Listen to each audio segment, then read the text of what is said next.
Hello everyone, good morning. कैसे आप लोग? उम्मीद है सब मजे में होंगे। तैयारी सबकी बढ़िया चल रही है। आज हम बात करेंगे एविडेंस एक्ट की, भारतीय साक्ष्य अधिनियम। देखो, कोई भी एविडेंस है ना, दो चीजों पर डिपेंड करता है। क्या?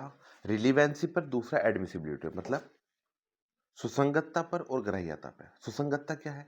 मतलब कोई फैक्ट किसी फैक्टिव इशू के साथ जुड़ा हुआ है कि नहीं है, किस तरह से जुड़ा हुआ है, ये किसे क्या बोलते हैं?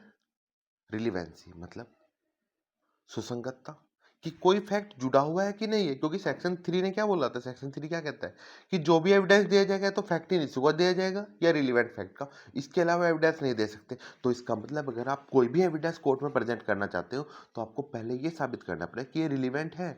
अब रिलीवेंसी कहाँ डिफाइन है? रिलीवेंसी का मतलब ये है जो सेक्शन नंबर 3 से लेकर सेक्शन नंबर 50 तक जितने भी सेक्शन दिए गए हैं, इन सेक्शन में जो तथ्य है वही रिलेवेंट है, इसके अलावा कोई रिलेवेंट नहीं होगा। मतलब रिलेवेंसी कहाँ है? सेक्शन 3 से लेकर के 50 तक जितने भी तथ्य वही रिलेवेंट है, इसके अलावा रिलेवेंट होगा ही नहीं। तो दोनों में से एक चीज क्लियर होगी। रिलेवेंसी क्या होती है? जो फैक्ट इन इशू के साथ जुड़े हुए फैक्ट है सब रिलेवेंट है। लेकिन साबित कैसे करेंगे? जो सेक्शन नंबर 3 से लेकर के 50 तक डिफाइन है सब क्या है? रिलेवेंट है। अब आता है दूसरा पॉइंट। दूसरा पॉइंट क्या है? एडमिसिबिलिटी। मतलब ग्राह्यता। ग्राह्यता क्या होती है? ग्राह्यता होती है कि रिलीवेंट तो है, क्या इसको एविडेंस में पढ़ा जाना चाहिए या नहीं पढ़ा जाना चाहिए। ये डिफाइन है आपके सेक्शन नंबर 141।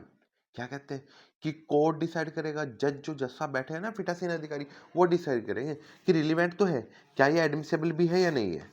ठीक है, समझ आया? रिलीवेंसी और एडमिसिबिलिटी में अंतर समझ में आया।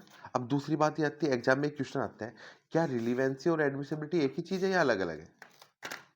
मेंस का क्वेश्चन है, बहुत इंपॉर्टेंट क्वेश्चन है। रिलीवेंसी और एडमिसिबिलिटी क्या एक ही है या अलग अलग है? रिलीवेंसी कहाँ डिफाइन है? 3 से 50 तक। एडमिसिबिलिटी कहाँ डिफाइन है? कोर्ट डिसाइड करेगा, कहीं डिफाइन नहीं है।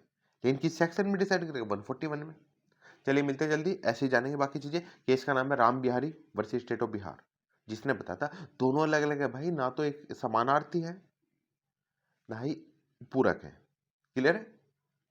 मिलते हैं जल्दी। All the best.